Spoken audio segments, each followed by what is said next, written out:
예, 여러분께서는 지금 제가 공유한 화면을 보고 계신데요. 이번 강의의 제목은 포스트 모더니즘 미학의 이해입니다. 참고로 저를 소개를 드리자면 저는 전남대학교에서 영문학을 가르치고 있고 그리고 문화연구를 전공했습니다.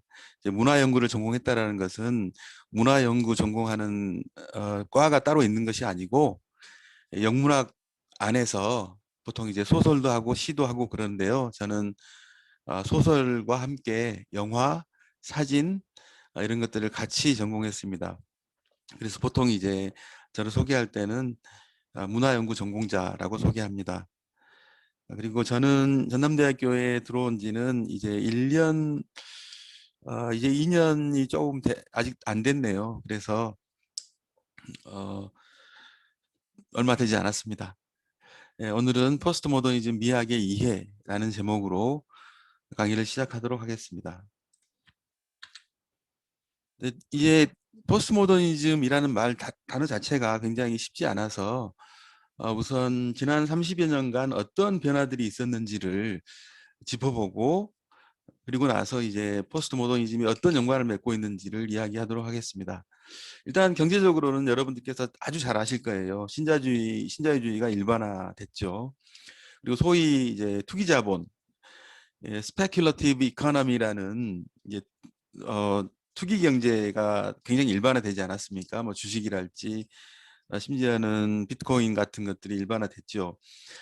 투기라는 말은 요즘에 잘 쓰지 않습니다. 사실은 이제 스페큘러티브란 말이 기본적으로는 예측하고 내다보면서 어떤 경제를 경제 활동을 하는 것을 이제 스페큘레이션이라고 하는데 그것들 우리말로 그대로 번역하면 투기라고 번역이 됩니다. 근데 이제 스페큘러티브 자본주의라고 그래서 언제나 나쁜 것은 아니겠죠. 여하튼 1970년대 여러분께서 잘 아시다시피 신자유주의가 등장해서 그 전에는 이제 소위 뭐라 그러죠? 그냥 복지, 안전 이런 것들이 굉장히 이제 경제 정책의 핵심이었습니다. 그래서 뭐 의료복지 하면 우리나라는 세계적으로 의료복지가 아주 잘 돼 있는 나라이지 않습니까? 하지만 이제 신자유주의가 일반화되면서부터는 정부에서 의료복지를 행하는 것이 아니고 이제 개인들이 알아서 복지를 하는 것으로 이제 바뀌어갑니다. 이제 그 이유는 이제 간략하게 설명드리자면 그 이유는 정부에서 그동안 여러 가지 복지 정책, 여러 가지 경제 정책을 실시했는데 정부에서다 보니까 굉장히 그 소위 매너리즘에 빠져서 공무원들이 이제 일을 하지 않고 그리고 이제 정부 조직이 굉장히 방만해지고 뭐 이런 단점들이 드러났습니다.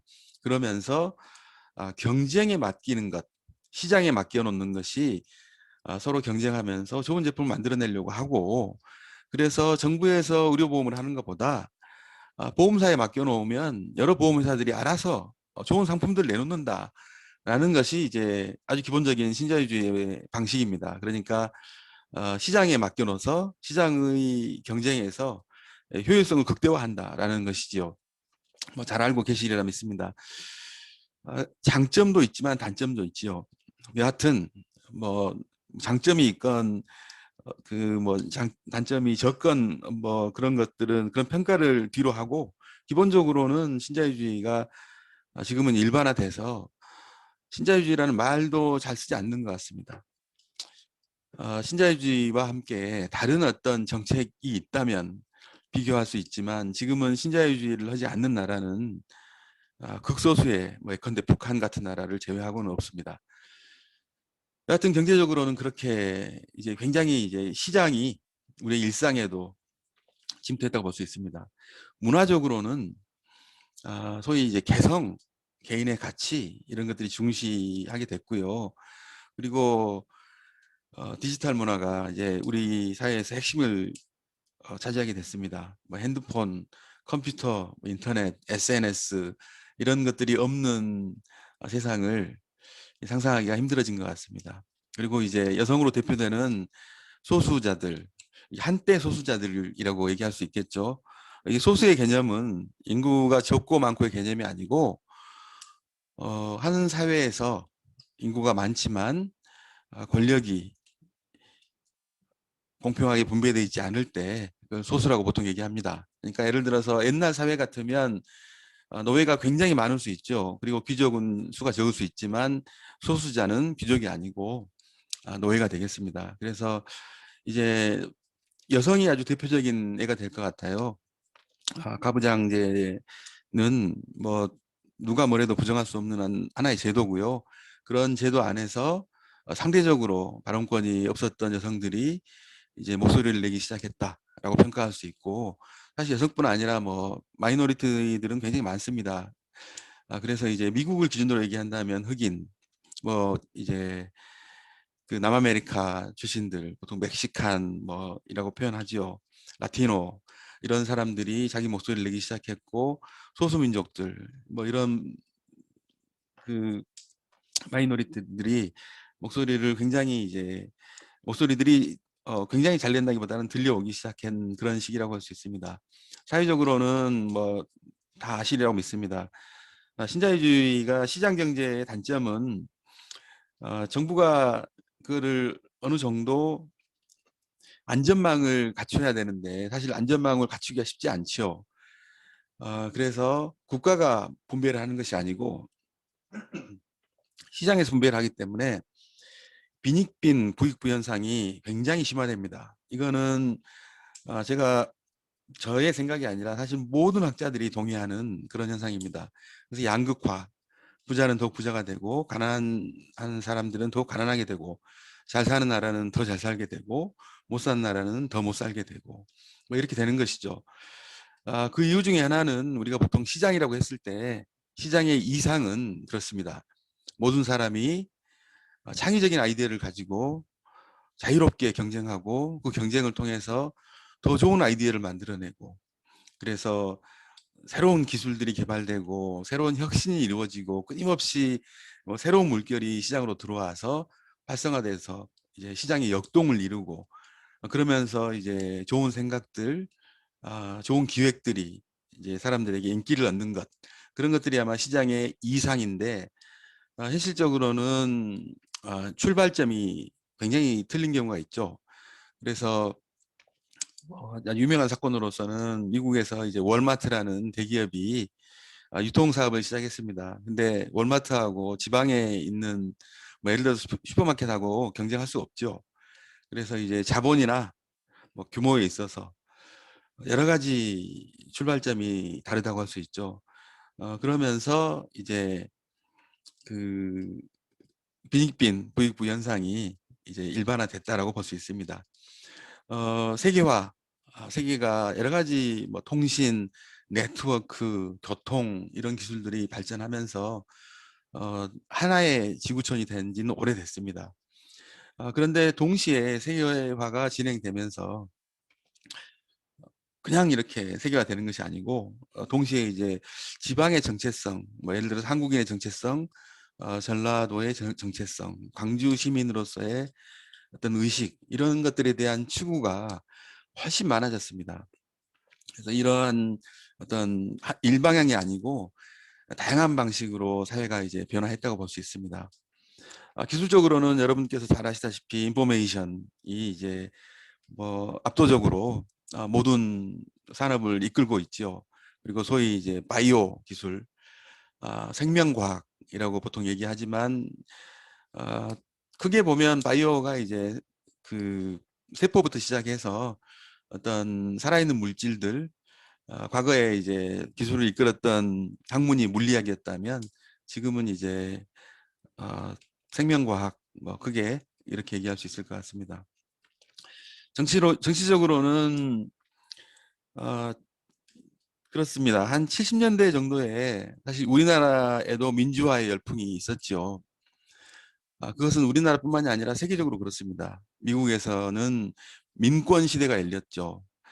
노예제도가 폐지됐음에도 불구하고 오랫동안 지속해 오다가 흑인들이 거리로 나오고 진정한 의미에서 평등에 대한 얘기가 이제 일반화됐고, 세계적으로도 소위 이제 식민지가 69년에 마지막 식민지가 이제 없어지지요. 그러면서 최소한 표면적으로는 이제 갈등의 소지가 많이 줄어졌다고 할 수 있습니다. 그 이후에 나온 새로운, 그러니까 1차 대전, 2차 대전이 지나고 새로운 전쟁의 양상이 생겼는데, 그 당시에는 10년대에는 전쟁이 없을 거라고 생각했지만 그렇지는 않고 온갖 종류의 내전들, 그리고 새로운 종류의 갈등, 테러, 그리고 경쟁 사회로 진입하면서 국가 간, 개인 간, 뭐 지역 간 경쟁이 이제 화두로 올랐습니다. 그래서 이제 새로운 정치, 기존의 어떤 정치와는 다른 어떤 정치에 대한 열망이 많아졌다고 할 수 있습니다. 환경적으로는 잘 아시죠? 재난이라는 것이 굉장히 일상화됐습니다. 하나의 재난이 지나가기도 전에 새로운 재난이 몰려오고, 그 재난이 여파가 끝나기도 전에 또 다른 재난이 몰려오죠. 미세먼지도 그렇고, 뭐 여튼 너무나 많은 환경 재난이 있습니다. 그래서 재난이 이제는 굉장히 일상적이다, 이렇게까지 얘기할 수 있는 상황이 됐습니다. 그래서 이제 이런 변화를, 지난 30년간의 변화를 잠깐 짚어봤는데, 이런 변화를 보면은, 다시 돌아가 보면 이게 과연 더 좋은 세상으로 바뀌었느냐, 이런 질문들이 이제 많이 떠오르게 되죠. 그래서 그런 변화에 대해서 우리가 변화를 정말로 좋아지진 것 같지 않다, 이런 얘기들을 많이 하죠. 그래서 이제 지금의 변화를 설명하는 방식은 간략하게 얘기하면 이렇습니다. 예전에는 이성적으로 분석해서, 야, 이게 맞으면 다 따라서 하면 되지 않겠어? 이런 어떤 이성적인 설득이 굉장히 중요했습니다. 하지만 지금은 이성적으로 설득하는 것보다 감성적으로 동감하고 동의하는 것이 훨씬 더 중요하다라고 많은 사람들이 얘기합니다. 근데 정치를 보면, 예전에 우리가 이러한 정치를 합시다라고 얘기할 때는 언제나 정의에 호소했습니다. 정의를 이루어야 되지 않겠습니까? 민주화를 만들어내야 되지 않겠습니까? 우리가 시민으로서 주권을 찾아야 되지 않겠습니까? 라고 얘기했지만, 그리고 그 말이 맞지요. 하지만 지금 최근 뿐만 아니라 예전에도 그랬죠. 정치적 상황이 만들어지고 돌아가는 것들을 보면 굉장히 여론적이고, 그 여론이라는 것이 냉정한 어떤 이성적 평가에 기반한 것이 아니고, 유행도 타고 감정도 타고 얼토당토하는 어떤 선거 결과가 나오기도 하고, 그래서 선거 조작도 굉장히 쉽다라는 것들이 이제 알려졌고, 그래서 지금은 이성적인 어떤 분석을 하기보다는 감성이 어떻게 흐르느냐, 이런 것들을 분석하는 것이 훨씬 중요해졌다고 할 수 있습니다. 경제적으로도 합리적으로, 예를 들어서 이렇게 이런 상품들이 있는데, A, B, C가 있는데 C를 사면 훨씬 더 합리적으로 적은 돈을 들여서 훨씬 큰 효과를 얻을 수 있겠다, 이런 식의 광고가 있었습니다. 지금은 그렇지 않죠. 지금 어떻게 하면 소비자의 욕망을 만들어내느냐, 그러니까 욕망이 이제 욕망과 여기서 대비되는 단어는 아마 필요할 거예요. 그러니까 여러분이 필요한 제품을 사는 것이 아니고, 광고가 여러분에게 이게 정말 필요한 거야 라고 계속 속삭이는 것이죠. 그래서 여러분의 욕망을 만들어내는 것이라고 할 수 있습니다. 그래서 합리적으로 소비를 한다기보다는 감정적으로 소비한다, 감성적으로 투자한다, 이렇게 얘기합니다. 문화적으로도 독립적으로 개성을 가지고 취향대로 살아간다라고 하지만, 사실상 데이터를 보면 드라마에서 무슨 제품이 사용됐다랄지, 뭐 뉴스가 이런 얘기를 하더라랄지, 이런 것들에 굉장히 민감한 그런 시대라고 할 수 있습니다. 그래서 이제 전반적으로는 이성의 시대가 지나가고 감성의 시대가 찾아오는 것이 아니냐, 이런 얘기들을 많이 하고 있습니다. 그렇다면 미학적으로는 어떤 변화가 있었을까요? 미학적으로는 이제 과거에 이제 모더니즘이라고 소위 얘기할 수 있는데요. 모더니즘은 우리가, 여러분들이 아주 잘 아는 고전의 어떤 작가들, 뭐 도스토옙스키, 톨스토이부터 시작해서 너무나 많은 이제 소위 대가들이 있었다고 얘기할 수 있잖아요. 그런 대가들이 권위를 가지고 소설은 이런 것이다 라고 얘기해주고, 그러면 뭐 제임스 조이스, 버지니아 울프 이런 사람들의 작품을 우리가 따라서 읽고 또 그런 작품과 유사하게 작품을 만들어내고 하는 것들이 이제 모더니즘이라고 할 수 있습니다. 모더니즘은 우리 체제에 깊숙하게 박혀 있습니다. 우리가 교육을 중학교, 고등학교, 대학교 교육을 받는다라는 것은 뭐 이런 거잖아요. 그러니까 이거는 반드시 배워야 된다. 문학을 전공한다면 이거는 읽어야 된다. 라는 것들이 필수 과목으로 선정이 되고 그것들이 하나의 문학 제도로 이제 만들어집니다. 예를 들어서 영문학이라는 제도가 있으면 영문학에서는 이거를 반드시 읽어야 되는 정전이다라고 얘기를 하게 되는 거죠. 그러다 보니 이제 작가의 권위가 굉장히 세다고 할 수 있습니다. 그리고 그런 작가, 근데 버지니아 울프, 제임스 조이스에 대해서 이 사람들의 미학이야말로 어떤 최고봉이다라는 동의가 있습니다. 그래서 이런 식의 사고 방식에 있어서는 전문가를 만들어내는 것이 아주 중요합니다. 모더니즘을 잘하는 사람, 영문학을 잘하는 사람이 영문학을 가르쳐야죠. 그래서 보통 이제 교육이라고 하는데요. 이제 전문가가 비전문가들을 가르치는 것이 당시에 체제가 완성이 됐다고 할 수 있습니다. 이 모더니즘은 시기적으로는 20세기에 속합니다. 20세기 초반에 등장해서 사실상 20세기 전후반을 풍미하고 지금은 이제 급격한 변화를 겪고 있다고 할 수 있죠. 그런 모더니즘의 시대가 1960년대에 와서 포스트 모더니즘으로 굴곡을 겪습니다. 포스트 모더니즘에서는 어떤 제도, 확립된 제도, 예를 들어서 대학에 가면 반드시 제임스 조이스를 읽어야 된다. 반드시 셰익스피어를 읽어야 된다. 반드시 도스토옙스키를 전공해야 된다. 이런 게 아니고 어떤 제도보다는 실천, 이런 실천도 있고 저런 실천도 있다. 그래서 다양한 실천을 이제 중시하게 됩니다. 그러다 보니까 이제 정전이라는 것보다는 다양한 문학 작품. 그래 인디안의 그러니까 지금 아메리칸 인디안을 얘기하는 건데요. 여러분 뭐 잘 아시겠지만 미국이란 나라가 이제 인디안들을 쫓아내면서 나라가 성립이 됐잖아요. 그러다 보니 인디안들이 이제 최근에 와서 이제 포스트 모더니즘 시대 1960년대에 와서 글을 쓰기 시작합니다. 글을 쓰면서 떠돌았던 이야기들 그리고 교육받지 못하고 사회에서 굉장히 무시당했던 어떤 이야기들 이런 얘기들을 써냅니다. 그런 글들은 아마 미학적으로 그러니까 우리가 전통적인 미학으로 설명하자면 조금 단순하고 복잡하지 않다라고 얘기할 수 있습니다. 하지만 그럼에도 불구하고 그 사람들이 쓰는 문학이 엄청난 가치가 있을 수 있다라고 평가하죠. 그래서 어떤 실천, 어떤 제도의 권위에 기대기보다는 어떠한 실천을 하고 어떠한 목소리를 내느냐 하는 것들이 훨씬 중요해집니다.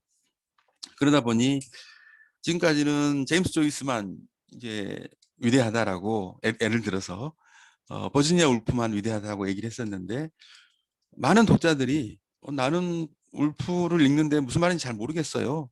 나는 뭐 다른 사람이 좋아요. 라고 하는 사람들이 많아집니다. 그러면 그 작품이 더 인기가 있게 되고 그러면 대학에서도 그 작품을 이제 가르칠 수밖에 없죠.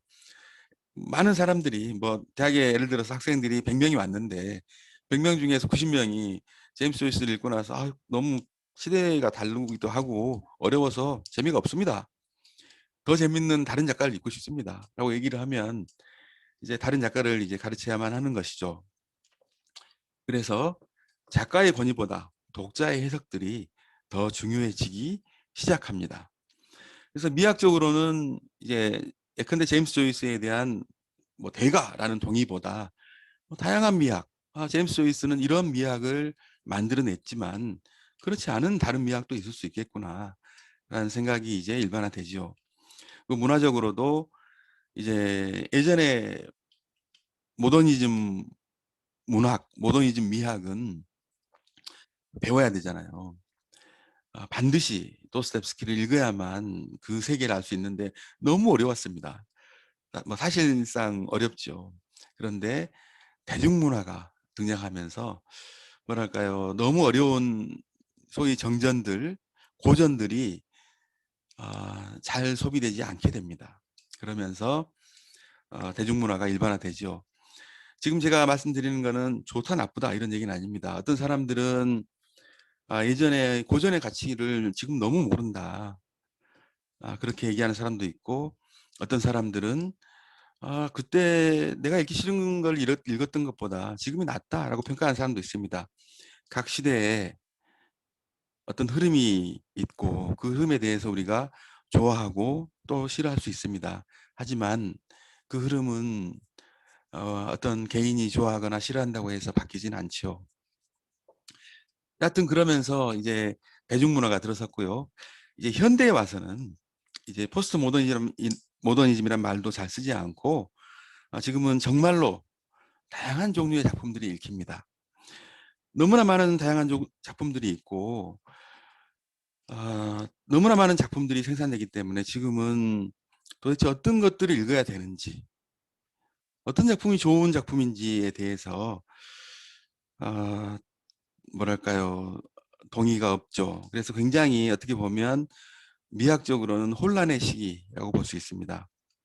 그러면서 지금은 이제 포스트 모더니즘에서 수행을 굉장히 실천을 중요시했다면 실천만 했더니 너무 다양하고 사실은 아마추어하고 프로페셔널하고 잘 구분이 안 되고 좋은 작품과 나쁜 작품이 뭐 잘 모르겠다. 그래서 실천도 중요하지만 다양성도 중요하지만 어떤 작품이 좋은 작품인지를 좀 모색을 해보자. 이런 얘기들이 많이 나오고 있습니다. 그래서 독자 해석도 중요하지만 독자가 좋아하는 것들이 당연히 인기가 있으니까 인기가 있게 되겠죠. 하지만 인기뿐만 아니라 정말 좋은 작가라는 게 어떤 것이고 뭐 이런 식의 문제의식이 다시 등장해서 뭐 작가도 중요하고 또 독자도 중요하고 뭐 이렇게 설명하고 있습니다. 세상의 모든 것들이 이제 시장이 됐지 않습니까? 그러면서 좋은 작품이 안 팔리면 안 읽습니다.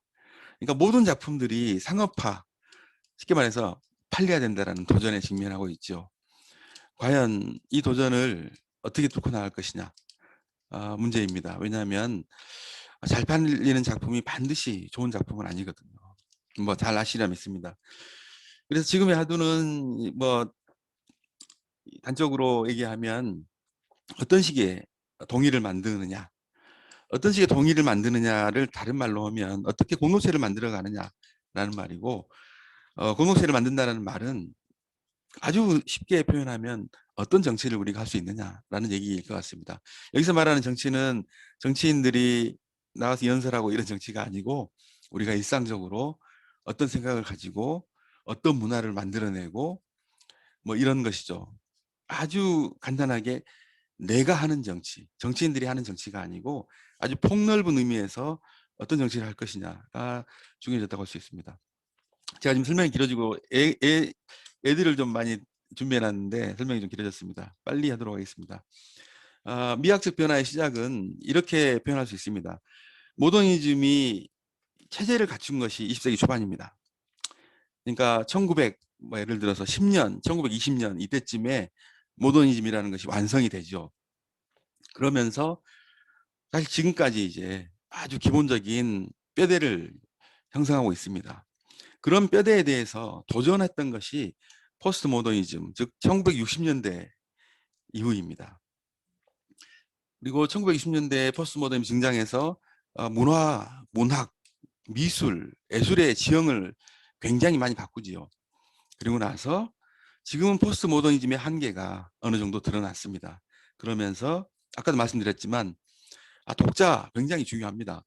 하지만 독자라는 말을 다시 얘기해 보면 소비자인데 소비자가 좋아한다는 것은 그냥 잘 팔린다는 거잖아요.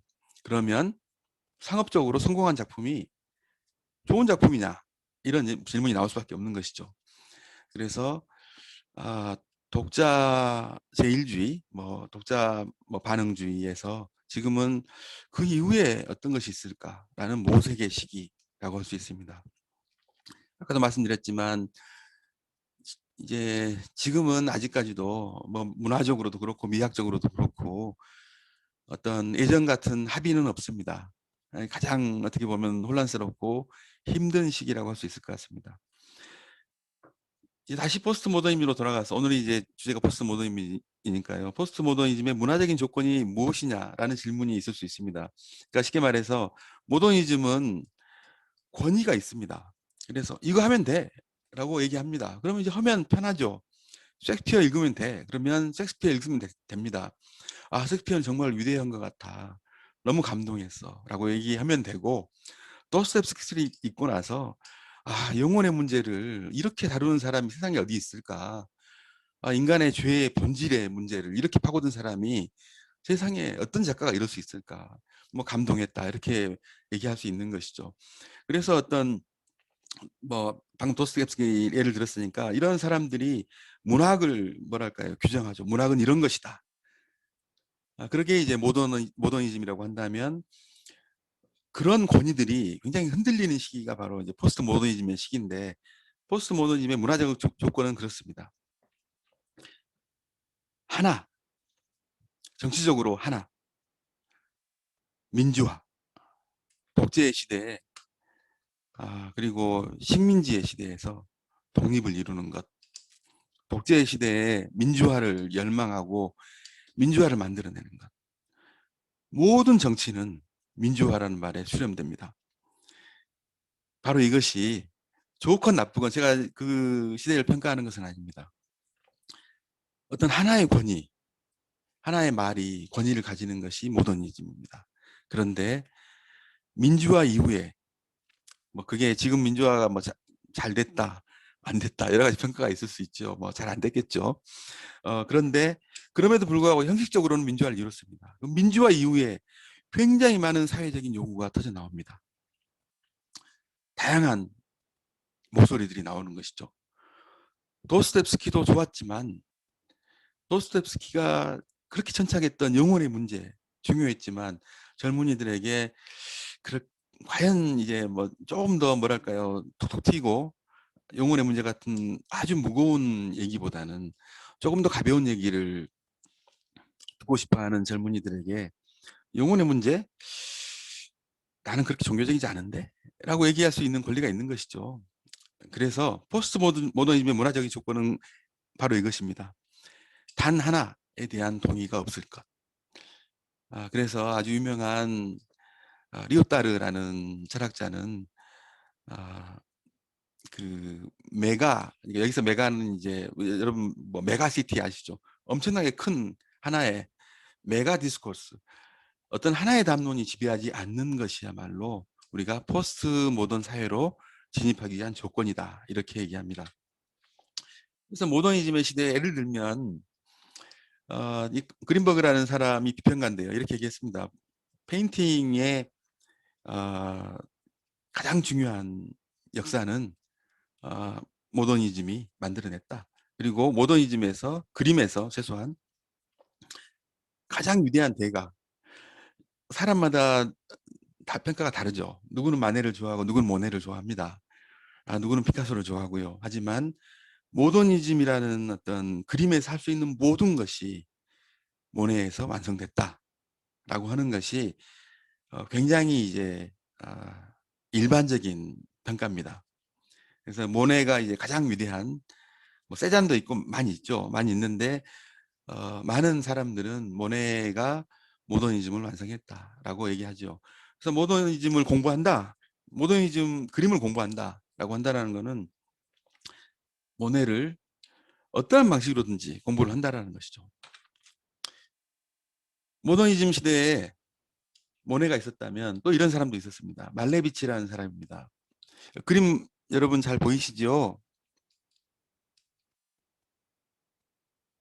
예, 대답이 없으신데 잘 보이고 믿겠습니다. 말레비치의 이 그림은 그냥 블랙 스퀘어입니다. 그러니까 검정 사각형. 이미 모네의 그림을 보면 어떤 여러분도 이 연기들 보이시죠? 뭐랄까요? 어, 근대화의 연기라고나 할까요? 뭔가 도시에서 막 이렇게 뭐가 뭐 옛날에 증기기관 같은 거죠. 만들어지면서 내뿜는 도시의 연기 이런 것들이 굉장히 뭐랄까 아름답고 그러면서도 역동적으로 표현됐습니다. 그림이 할 수 있는 모든 것들을 다 했다라고 많은 사람들이 평가합니다. 그러다 보니 여러분 예술이라는 것은 반드시 이전에 있던 것보다 뭔가 다른 것, 새로운 것을 만들어내는 거잖아요. 뭔가 창의적인 것, 남들이 생각하지 않았던 것들을 생각해내는 것, 지금까지 보이지 않았던 것들을, 지금까지 보이지 않았던 색을 찾아내는 것, 지금까지 보이지 않았던 면을 찾아내는 것, 선을 찾아내는 것, 지금까지 보지 않았던 어떤 입체를 내가 보여주는 것, 사람들이 꿈꾸지 못했던 것들을 내가 그림으로 보여주는 것, 이런 것들이 이제 좋은 예술이라고 할 수 있을 텐데 어느 순간 그림으로 할 수 있는 건 다 했다. 뭐 이런 식의 생각이 이제 등장하지요. 그러면 그림의 본질이 무엇이냐? 그림의 본질은 아주 간단한 것. 그림의 핵심에 점이 있고 선이 있고 면이 있다는 것. 뭐 이런 식의 이제 사고가 등장하면서 말레비치 같은 사람들은 이제 추상화라고 얘기하죠. 그래서 이제 어, 모네가 구상 아주 이제 뭐죠 구체적인 그림을 그렸다면 이제 말레비치 같은 사람들이 추상화의 문을 엽니다. 이런 식의 구상에서는 모네가 추상에서는 뭐 말레비치와 같은 사람들이 이제 그림을 뭐랄까요 어떤 일가를 이루죠. 그리고 난 다음에 이단아들이 생겨납니다. 과연 그렇게밖에 못 그리는 것이냐. 첫 번째는 미래주의입니다. 어, 버치오니 같은 사람들은 어, 이제 홀에서 이게 만약에 이게 홀이잖아요. 갤러리아인데 뭐 갤러리아는 뭐 그림도 전시하고 막 이런 데잖아요. 근데 거기에서 폭동이 일어납니다. 이 폭동은 여러분도 어떤 보시면 아시겠지만 그 거리의 폭동하고 다르잖아요. 여러분 갤러리아에서 일어난 폭동은 어떤 폭동이겠습니까? 그거는 미학적인 폭동이겠죠. 소위 당시의 미래파들은 그 당시에 없었던 미래에 대한 어떤 낭만적인 믿음, 지금과는 다른 어떤 세상, 이런 세상을 꿈꾸면서 이렇게 굉장히 밝은 색채, 통통 튀는 색깔로 이게 만해와 같이 이렇게 뭐랄까요, 음, 정제되고 고급스러운 어떤 느낌에서 좀 벗어나서 발랄한 어떤 상상력을 가지고 등장하지요. 같은 사람입니다. 이거는 조금 더 구상과 추상이 이제 섞여 있습니다. 근데 뭐 포인트는 역동이죠. 그러니까 미래라는 것. 그래서 도시는 엄청난 역동과 힘을 가지고 있다. 그 미래에 대한 믿음이 그 당시에 1910년입니다. 1910년 당시에 이제 일어나지요. 아, 발라라는 사람인데 이탈리아 사람입니다. 이 강아지를 그림인데 이 강아지 같은 아주 뭐라 그러죠? 쉬운 어떻게 보면 쉬운 사물을 그리면서도 언제나 강조되는 것은 역동이죠. 역동과 힘, 에너지 이런 것들을 그 이전에 보이지 않았던 뭐랄까 사회적인 힘 같은 것들을 보여주려고 굉장히 애를 쓰게 됩니다.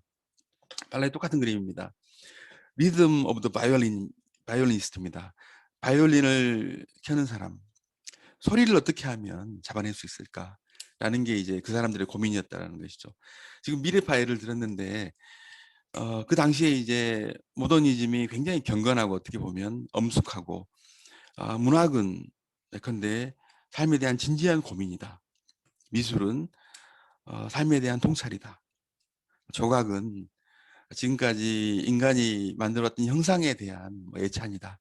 이런 식의 어떤 권위가 있었는데 그 권위를 지금 그런 권위가 중요한 게 아니라 어떻게 우리가 다가올 미래의 역동을 만들어내는 것이 중요하지 않냐라고 그 당시에도 이제 뭐랄까요 모더니즘의 정전에 반기를 든 사람들이 있었습니다. 아, 요즘 이런 그림을 사람들이 많이 그리는데요. 그 당시에도 발라가 이런 식의 색깔에 대한 해석, 여러 가지 색이라는 것은 이렇게 표현할 수 있다라는 것이죠. 지금 어떤 형광등의 불 파장하고 좀 비슷한 그런 느낌인데 1913년에 이 그림이 만들어졌습니다. 벨로서티는 이제 뭐 민첩성, 빠름 뭐 이런 거잖아요. 오토모빌은 뭐 자동차죠. 자동차의 속도 뭐 이렇게 표현할 수 있을 것 같아요. 여기 여러분 음표 보이시죠? 바로 1910년에 그 당시에 이탈리아에서 미레파가 등장합니다. 사실 미레파는 유럽을 휩쓴 예술 운동이었습니다. 그 예술은 지금까지의 예술이 너무 경건하고 너무 교육받은 사람만 이해할 수 있는 이해할 수 있는 그런 예술들이고 문학 교육을 소위 이제 교양 교육을 받지 않은 사람들은 이해하지 못한다라고 반기를 들었습니다. 그러면서 조금 역동적인 것. 그 당시 예술가들이 많이 그리던 풍경 말고 어떤 역동, 누구나 보면 기분이 좋아질 수 있는 어떤 그림들. 장밋빛 미래. 미래에는 지금 자동차 보고 이런 식의 발랄한 상상을 하는 사람 없을 거예요. 근데 하여튼 그 당시에는 이런 상상들을 이제 했다고 할 수 있습니다. 또 이제 피카소라는 거장이 출연하지요. 아까 봤던 모네의 그림은 일반적으로 누가 봐도 굉장히 아름답습니다. 그 대가들의 그림을 보면 정말 너무 멋있다 뭐 이런 생각들이 들지요. 피카소의 그림을 보면 여러분 멋있습니까? 네, 그렇진 않죠.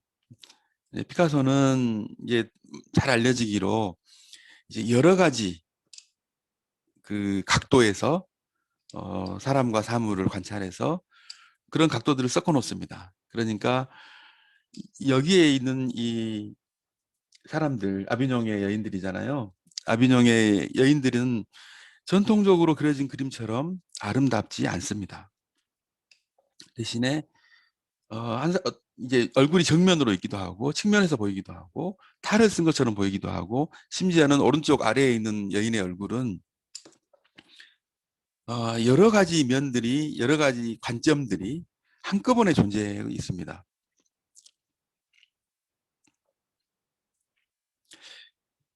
피카소가 얘기하는 것은 그런 거죠. 그림이 과연 바깥에 있는 사물들, 그것이 현실적으로 바깥에 존재하는 어떤 풍경이든 아니면 작가가 상상하던 것이건 간에 그것이 상상 속에 있는, 근데 유니콘 같은 뭐 동물이 있잖아요. 유니콘을 그린다고 가정을 해보면 그런 캔버스 바깥에 있는 그림을, 바깥에 있는 어떤 형상을 그림으로 옮겨 놓는 것이 그림이냐, 그것은 사진이 더 잘하지 않느냐 또는 영화가 더 잘하지 않느냐라는 것이죠. 그림은 어떤 것이냐라고 하면 그림은 이 2차원, 캔버스라는 차원, 이 차원에서 할 수 있는 모든 것, 그것이 바로 그림이다. 피카소는 실제로 피카소가 이런 얘기를 하진 않지만 피카소의 그림이 보여주는 것은 그런 어떤 가르침이라고 할 수 있는 것 같습니다. 그림은 그림 그 자체로서 이해하는 것이 중요하다는 것이죠. 여러분들이 근데 어떤 그림을 보면서 이 그림 보니까 내가 그 당시에 뭐 내가 6살 때 어디 갔던 기차여행 갔던 게 생각나서 너무 좋더라. 피카소는 그런 말들을 굉장히 싫어할 것 같아요. 왜냐하면 그림은 그림 안에서 어떤 새로운 것들을 찾아내고 새로운 느낌들, 그런 것들을 찾아내는 게 중요하다고 생각을 하니까, 그러니까 그림과 그림 밖에 있는 어떤 것들이 매치가 되니까 그림이 좋다라는 게 아니고 밖에 있는 것들과 매치가 안 되기 때문에 더 그림이 좋다라는 것이죠. 그림 그 자체로. 여하튼 이게 이제 피카소의 이야기라고 할 수 있습니다. 조금 이따가 정리를 하겠습니다. 바이올린 같은 경우도 마찬가지죠. 피카소의 바이올린은 이제 유명하죠. 바이올린은 기본적으로 피카소에겐 이제 여성을 상징합니다. 피카소가 그리는 여러 가지 사물 중에서 이제 기타, 바이올린, 그리고 뭐 글라스, 유리잔 또는 뭐 포도주 병 같은 것들은 이제 곡선상 여성을 상징한다라고 본인도 그런 얘기를 한 적이 있고 많은 비평가들도 그렇게 얘기합니다. 여하튼 이 그림도 다양한 각도에서 하나의 사물을 이 그림을 한 편을 보면서 온갖 종류의 다양한 관점들을 우리가 생각하고 상상할 수 있다라는 것이죠. 드디어 이제 본 게임으로 들어갑니다. 모더니즘의 이단아들 중에서 뒷상이라는 사람이 있습니다. 뒷상이라는 사람은 이게 이제 계단을 내려오는 누드입니다. 그러니까 옷을 벗은 어떤 사람이 뭐 그림 전통에서 보면은 기본적으로 여인이겠죠. 여성이 계단을 내려오고 있다라는 것이죠. 이 작품이 미국에서 출시가 돼서 신문에 제가 알기로는 뭐 퀴즈 같은 게 이제 열렸습니다. 그래서 과연 여기서 계단을 내려오는 사람이 남자냐 여자냐, 옷을 입고 있느냐 벗고 있느냐, 별 우스갯소리가 나오면서 이게 어떻게 그림이냐, 뭐 이런 얘기들을 많이 하게 됐죠. 지금 아까로 돌아가 보겠습니다. 모네가 그린 그림, 파리의 풍경이 그 당시 파리가 어떤 모습인지를 잘 보여주는 이런 그림. 이것이 모더니즘의 권위를 만들었죠. 그 권위에 전통적으로 쓰지 않는 어떤 색깔들, 미래파들, 전통적으로 표현하지 않는 어떤 역동들. 사실 이 강아지 그림은 뭐 아주 잘 그렸다 이렇게 평가하기는 어려울 것 같아요. 전통적인 미학적인 맥락에서요. 피카소는 전통적인 맥락을 굉장히 탈피했죠. 듀상이 이런 그림을 그렸을 때 사람들이 비웃었습니다. 이 시기가 1910년 시기입니다. 이게 중요한 게 뭐냐면 모더니즘의 시대에 굉장히 많은 실험이 이루어졌습니다. 그러면서 아까 지금 제가 미래파 얘기하고 피카소도 얘기하고 뭐 사실은 많죠. 뭐 야수파도 있고 굉장히 많은데 이런 온갖 종류의 예술 운동들이 있었습니다. 그 예술 운동에 그 예술 운동을 관통하는 하나의 모토가 있는데 그 모토는 뭐냐면 민중으로입니다. 여러분께서 이걸 보면서 이게 어떻게 민중으로지? 라고 생각할 수 있겠지만 그동안 18세기 이후 근대화가 되면서 모더니즘이 성립이 됐는데 과연 수없이 이제 많은 민중들은 그림을 향유하지 못한다는 것이죠. 그래서 민중들이 실제로 이 그림을 향유했건 어쨌든 간에 이 사람들은 어, 고상한 어떤 고고하고 너무 아름답고 이런 그림이 아니고 일상에서 볼 수 있는 어떤 색깔들, 형체들, 일상의 움직임들을 잡아내려고 노력을 했죠. 일반적인 평가는 이 죄송합니다. 예술 운동들은 실패했다라고 평가합니다. 왜냐하면 이런 도전들을 거치면서 모더니즘이 성립합니다. 그러니까 무슨 얘기냐면 모더니즘이 원래 그냥 약간 모네 얘기했지만 모네가 나타나서 그냥 나타난 시기에 자연스럽게 대가가 된 것이 아니고 모네가 대가가 되는 과정이 있는데 그 과정은 이러이러한 실험들에 비추어 봐서 모네가 더 위대하다라는 판단을 했다라는 것이죠. 수없이 많은 작품들이 문학적으로 생산됐습니다. 도스토옙스키의 영혼의 문제 아주 중요하죠. 그렇지 않은 다른 방식으로 죄와 벌을 다루려고는 시도들이 굉장히 많이 있었습니다. 형식적으로 여러 가지 실험들이 문학 실험들이 이제 진행이 됐죠. 그런데 1910년, 1920년, 1930년, 1940년 전쟁의 시기를 거칠 때까지 2차 대전이 끝나기 전까지 끝나고 나서도 사실은 결국 죄와 벌의 문제를 진지하게 생각하고 정말 고민한다면 내가 일상에서 살면서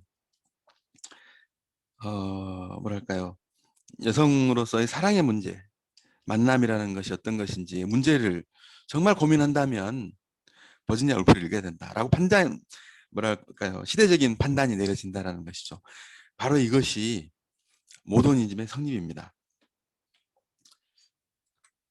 그런데 바로 이 작품이 1917년에 프랑스 젊은 작가들 젊은 작가 대전 뭐 예컨대 이런 식의 전시회가 열렸습니다. 듀상이 작품을 전시합니다. 그러면서 이 작품의 이름을 파운틴이라고 답니다. 그러니까 뭐 샘, 그러니까 물이 솟아나는 샘 뭐 이런 거죠. 샘이라고 달아놓고 전시를 합니다. 사람들이 아, 온갖 종류 막말을 했겠죠. 미쳤냐부터 시작해서 뒷상의 이 작품이 좋고 나쁘고를 떠나서 이 작품이 아름답지 않습니다. 전통적인 미학으로 보면 가치가 없죠. 이게 무슨 미술 작품입니까? 이건 조각도 아니고, 조각은 여러분도 아시다시피 전통적인 이해는 조각가의 혼이 하나의 돌덩이에서 새로운 형상을 창조하는 거 아니겠습니까? 근데 이거는 공장에서 만든 제품입니다. 이 똑같이 생긴 제품은 굉장히 많죠. 뒷상의 얘기는 지금에 와서는 굉장히 이제 간단하게 얘기할 수 있는데요. 뒷상은 바로 이런 질문을 하고 있는 것이죠. 예술, 예술 좋은데 예술은 과연 누가 정의하는 것이냐? 너네들이 예술이라 그러면 우리가 그거 따라야 되는 것이냐? 첫 번째 질문이고, 두 번째는 예술은 교양 교육을 받은 사람만 이해할 수 있는 것이냐? 일상에서는 교육받지 못한 사람들은 예술을 향유할 수 있는 기회가 없는 것이냐? 세 번째 질문은 예술은 작가의 전유물이냐? 예술은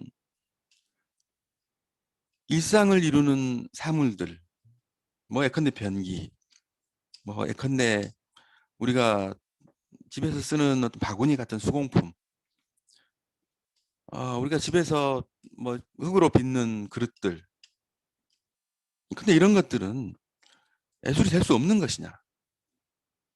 예술은 꼭 돌을 깎아야만 되는 것이냐? 예를 들면 조각은 꼭 돌을 깎아서 해야만 조각이냐? 바로 이런 질문들을 던지고 있는 것이죠. 예술의 정의란 무엇인가? 지금 아까도 말씀드렸지만 끊임없이 여러 가지 운동들은, 예술 운동들은 그 당시에 민중의 삶으로 돌아가려고, 이건 제 얘기가 아니라 모든 그 운동들이 그런 기치를 걸었습니다. 민중 속으로, 민중의 삶으로, 대중의 삶으로, 뭐 좀 표현은 다르죠. 하지만 그런 식의 얘기를 했었고, 그럼에도 불구하고 이제 모더니즘이라는, 그러니까 예를 들어서 이런 작품보다 도일렛보다 모네가 훨씬 낫다, 이렇게 이제 판단을 한 것이죠. 그러면서 그 당시에 1917년에 굉장히 무시당했습니다. 듀상이. 그렇지. 하지만 미국에서 1960년이 되니까 듀상에 대한 재평가가 이루어집니다. 그러면서 포스트 모더니즘이 시작. 그래서 이제 포스트 모더니즘 얘기하면 우리가 아주 잘 아는 앤디 워홀이라는 사람이 등장하죠. 등장해서 이 마릴린 mon로 그림, 유명한 그림이지 않습니까? 마릴린 mon로는 유명한 여자 배우지만 아주 고상한 배우는 아니죠. 아시다시피. 섹시의 아이콘이잖아요. 그리고 이제 복제한 사진입니다. 대중적인 것들이 당연히 예술이 될 수 있다라고 앤디 워홀이 선언하지요.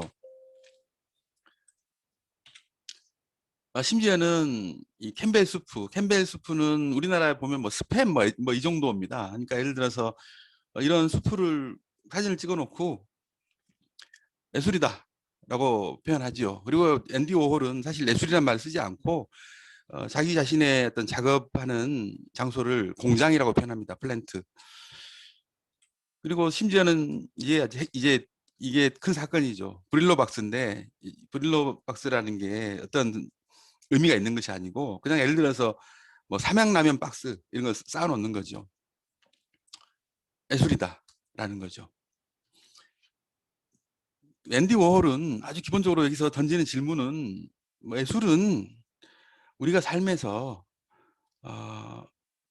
아름답다고 만드는 어떤 것, 그거는 전통이나 소위 아까 얘기했지만 제도가 만드는 게 예술이 아니고 우리가 독자들이 일상에서 만드는 것들이 예술이다 라고 얘기합니다. 퍼포먼스를 하나 보도록 하겠습니다. 음,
예, 오노요코라는 이제 유명한 사람이죠.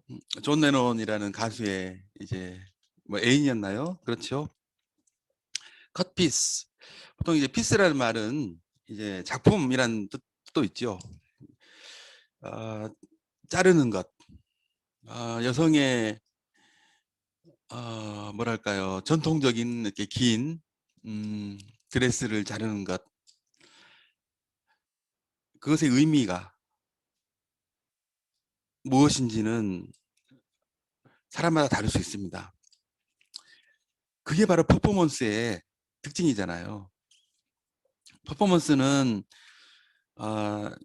이 뭐라 그러죠? 많은 사람들이 참여해서 그 순간에 느낄 수 있는 어떤 것이잖아요. 공연, 보통 우리가 공연이라고 하지만 우리가 클래식 공연하고 이제 클래식 공연들이 녹음해 가지고 나오잖아요. CD를 듣는 거하고 공연에 참가하는 것이 다르듯이 공연의 핵심은 현장입니다. 그런 어떤 퍼포먼스가 예술로 들어오죠. 그러니까 사람들이 그 전까지만 해도 퍼포먼스를 알게 모르게 굉장히 무시하죠. 왜냐하면 퍼포먼스는 환경에 따라서 굉장히 많이 다르거든요. 그러니까 미술 작품이 예를 들어서 있습니다. 완성된 작품이 중요하잖아요. 과정이 어떻든 간에. 그런데 만약 미술을 퍼포먼스에 적용시킨다면 그리는 과정이 중요하다는 얘기가 되는 것이죠. 존 케이지의 이건 아마 여러분들도 다 아실 거라고 생각하는데요. 굉장히 유명한 작품입니다. 이거는 어, 여러분이 싫어하실 수도 있는데요. 한번 잠깐 보겠습니다.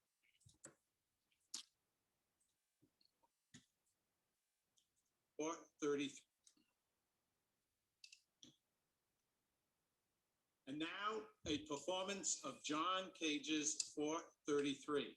Please welcome our soloist, William Marks.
예, 방금 들었던 것이 뭐 듣지는 못하셨죠. 근데 하여튼 존 케이지라는 작곡가가 작곡한 433 4분 33초입니다.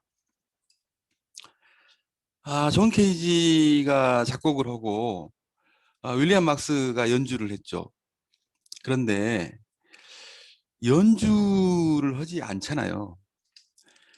이 공연이 끝나고 난 다음에 이제 이 공연이 끝날 때까지 연주를 하지 않습니다.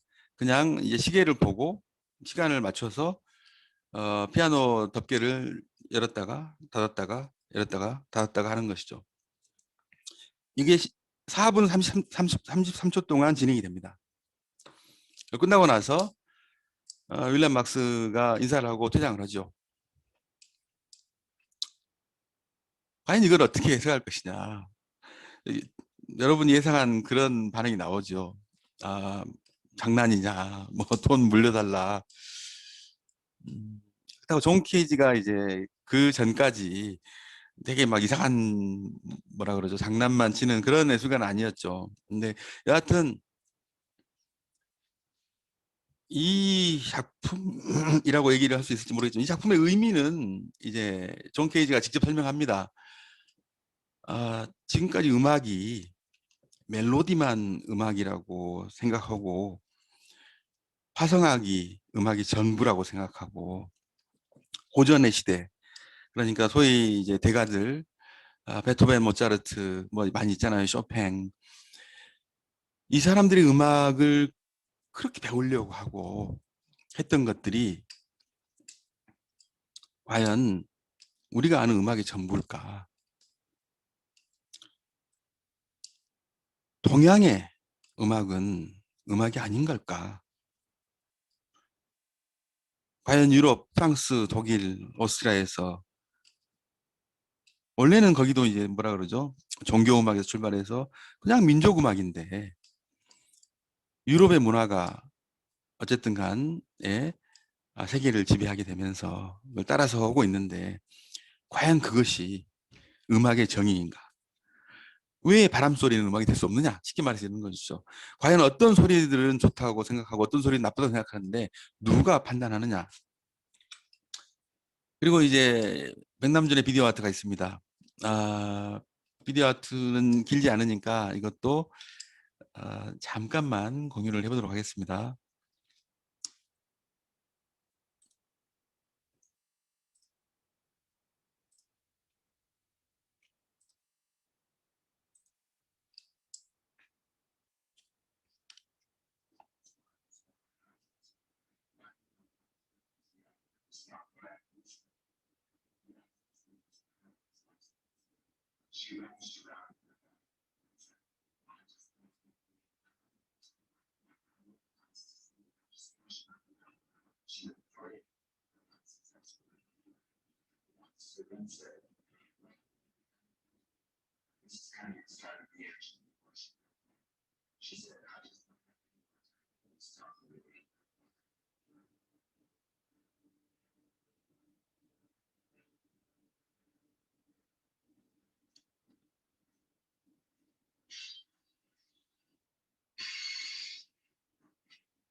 예, 백남준의 비디오 아트도 사실은 이제 백남준의 비디오 아트가 높게 평가받는 이유가 있죠. 훨씬 더 이전 예컨대 433나 존 케이지나 오노요코보다는 훨씬 복잡하죠.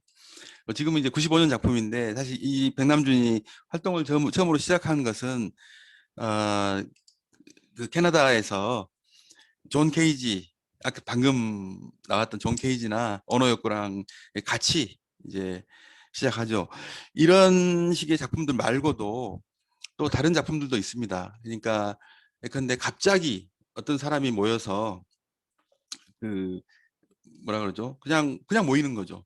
어느 순간 같이 모여서 어 얘기하다가 그냥 헤어집니다.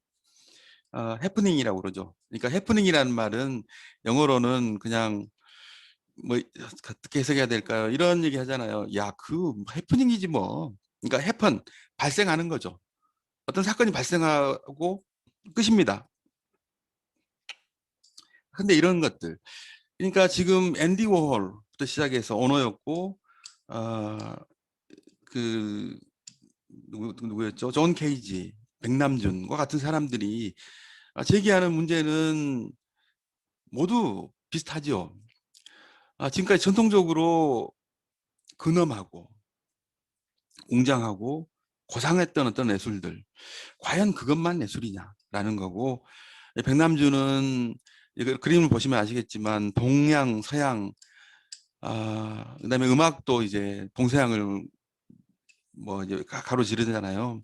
그리고 우리가 둘러싸인 우리가 살면서는 잘 의식하지 못하는 그런데 우리를 둘러싸고 있는 이미지들을 어떻게 보면 총체적으로 보여줍니다. 백남준이 뭐랄까요? 그 비디오 아트를 통해서 하나의 세상을 그리고 우리가 처해 있는 어떤 세상을 보여준다고 할까 이런 이제 의미가 있는 것 같습니다.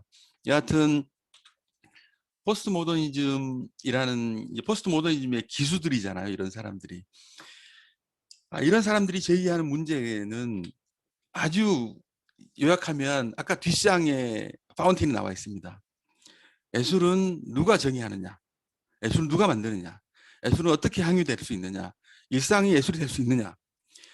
이걸 한마디로 정의하면 민중이 과연 예술을 어떻게 향유할 수 있느냐라는 문제들을 제기하고 있는 것이죠. 이 사람들의 작품의 특징은 그것입니다. 오노 요코의 컷피스는 사실 대단한 작품은 아니라고 볼 수 있습니다. 어, 그렇지만 참가하는 사람에 따라서 그리고 그걸 보는 사람에 따라서 여러 가지 의미를 만들어낼 수 있는 거죠. 그러니까 어떤 작품을 만들 때 그 작품이 이미 그러니까 예를 들어서 존 케이지의 433를 예로 듭시다. 여러분이 초대돼서 갔습니다. 그런데 야외 극장에서 아까 윌리엄 막스 같은 사람들이 나와가지고 피아노를 열었다 닫았다 아무 소리도 나지 않습니다.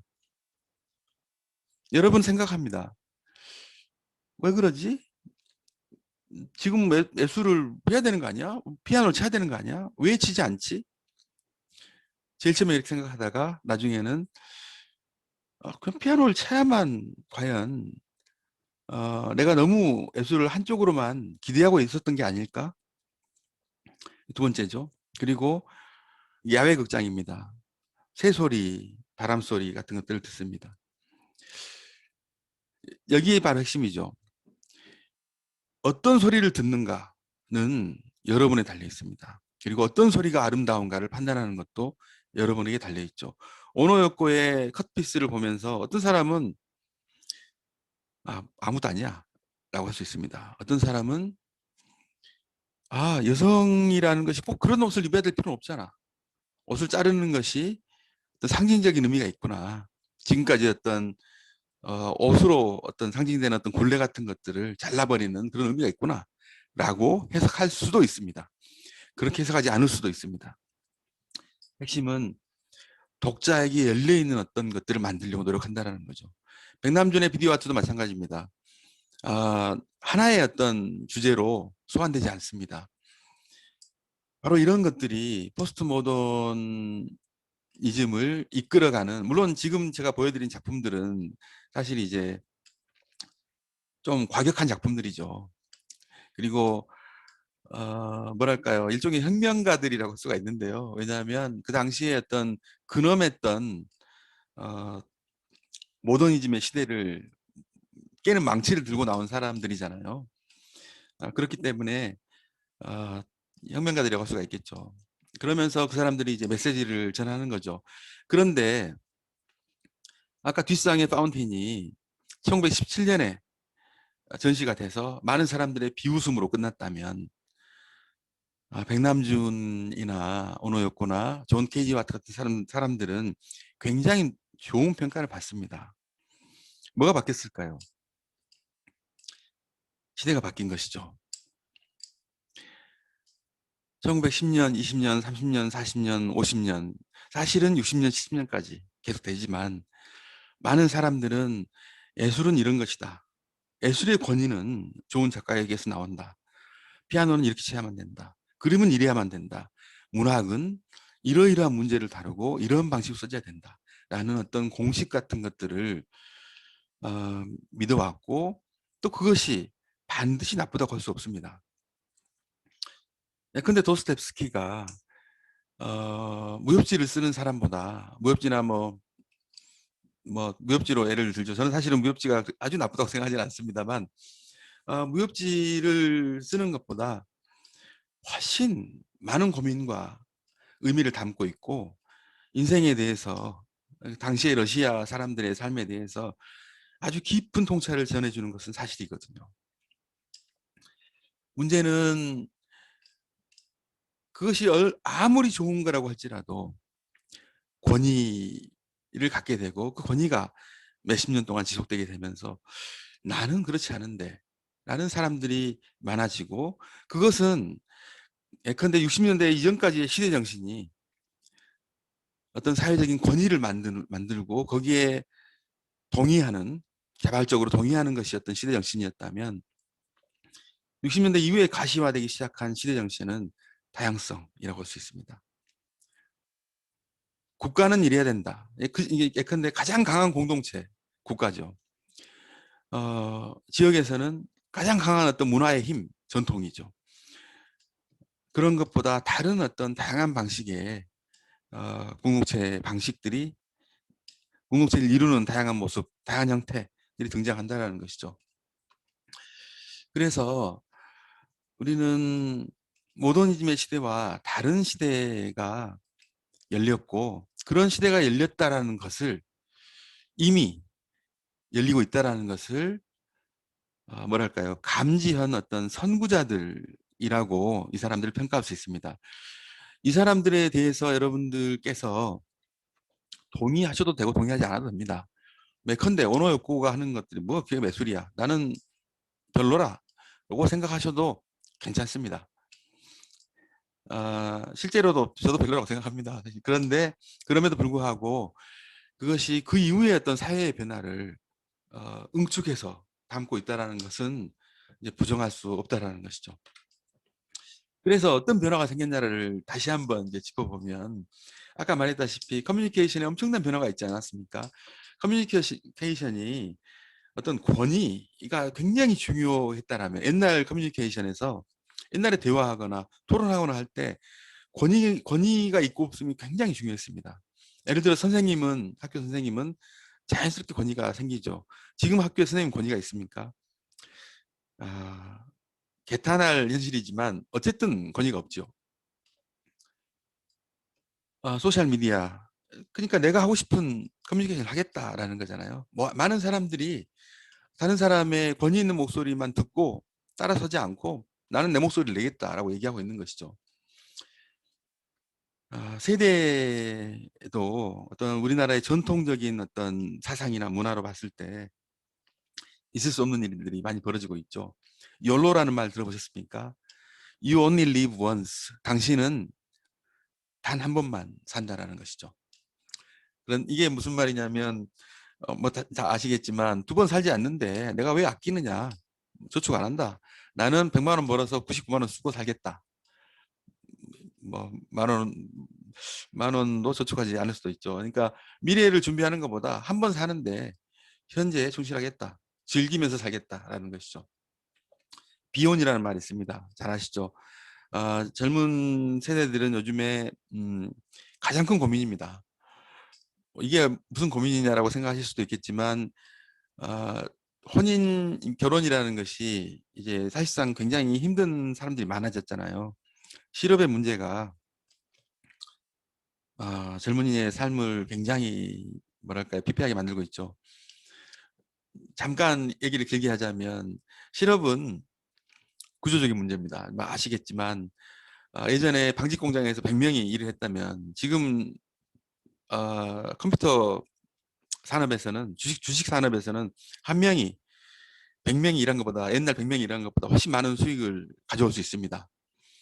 이게 산업 구조가 그렇게 되는 것이죠. 우리나라에서 적극적으로 밀고 있는 산업은 아시겠지만 금융, 기술, 첨단 과학 이런 거 아닙니까?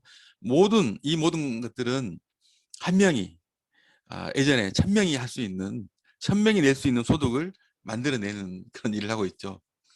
우리나라 GDP가 굉장히 높지만 어, 세계 10위권이잖아요. 근데 이제 GDP로 설명되지 않는 것들이 바로 여기에 있는 것이죠.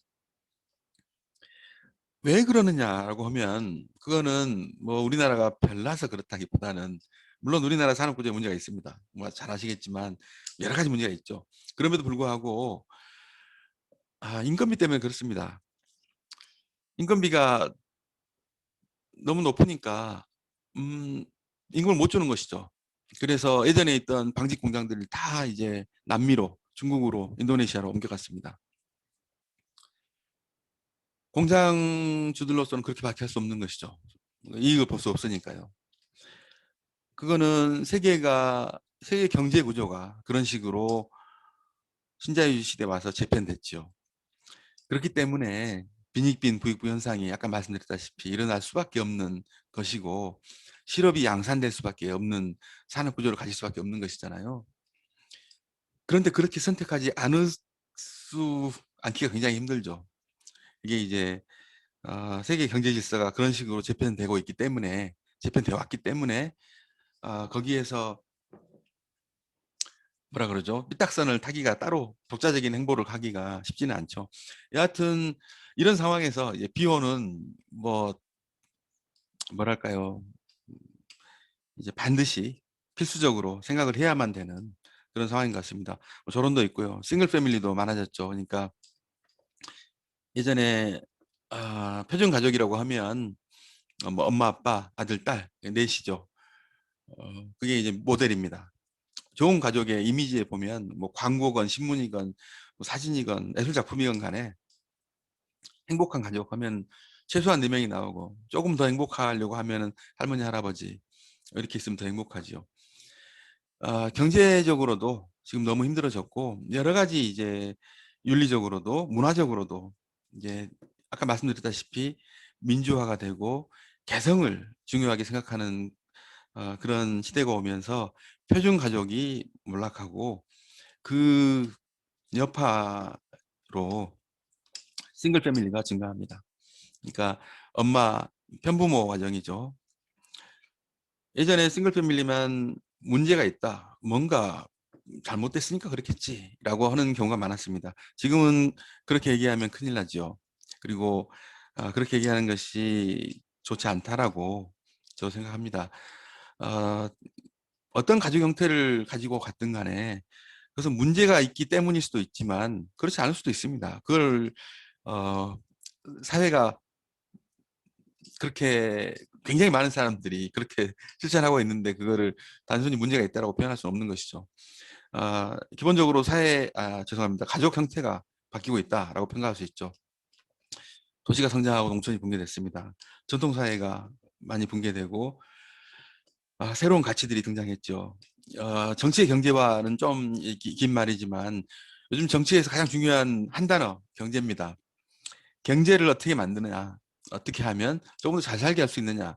정치가들이 하는 많은 말 중에 모르겠습니다. 90%까지 90%가 경제를 어떻게 만들 수 있을 것이냐 뭐 이런 얘기일 것 같아요. 과거와는 전혀 다른 정치 행태라고 볼 수 있습니다. 민주주의에 대한 얘기는 뭐랄까요 뭐 좋은 말이긴 하지만 정말 민주주의를 만들려고 하는 사람은 그렇게 많지는 않은 것 같습니다.